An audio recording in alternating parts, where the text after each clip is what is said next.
পুজোর প্যান্ডেলের পাশাপাশি প্রতিমাকেও দারুণভাবে সাজিয়ে ওঠাতে চলে আসতে হবে আমাদের গুরুচর শিল্পালয়। আর এইখানেই প্রতিমা বানানোর কাজটা পুরোপুরি নিজের হাতে তৈরি করা হয়। আর হ্যাঁ, এখানে শুধু মাটির না, মাটির পাশাপাশি ফাইবারেরও প্রতিমা তৈরি করা হয়। আমাদের যাদব কাকু দীর্ঘ 35 বছর ধরে নিজের হাতেই এইখানে প্রতিমা তৈরি করছে। কৈখালী বাজারের একদম পাশে। চলো দেরি কিসে, তাদের সাথে কিছু কথা বলে নি।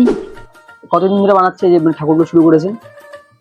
3.5 মাস আগে। 3.5 মাসের মধ্যে কমপ্লিট হয়ে যাবে পুরো। হুম। কত কিলো অর্ডার আছে এবছরে?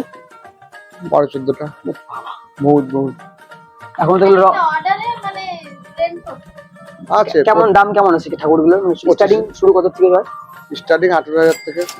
মানে এখন শাড়ি টাড়ি পরিতে সুন্দর হবে না? সব যদি মানে আমাদের কোনো রকম কোনো ডিমান্ড থাকলো যে এরকম ভাবে ঠাকুরটা বানাতে হবে, তৈরি হয়ে যাবে। সেরকম ভাবে হ্যাঁ, সেইভাবে তৈরি হয়ে যাবে। অর্ডার দিয়ে যেভাবে বলবে সেইভাবে হয়ে যাবে। মানে সারা বছর ঠাকুর বানানো হয়? সারা বছর এখানে কাজ চলে। সমস্ত রকমের ঠাকুর? সমস্ত রকম। মানে জায়গাটার নাম আর কি তোমার এই আপনার এই বিজনেসটার নাম কি সেটা? এই জায়গাটার নাম হলো কৈখালী বাজার। রথের পাশে আমার কারখানার নাম হলো গুরুচর শিল্পালয়। আচ্ছা আচ্ছা।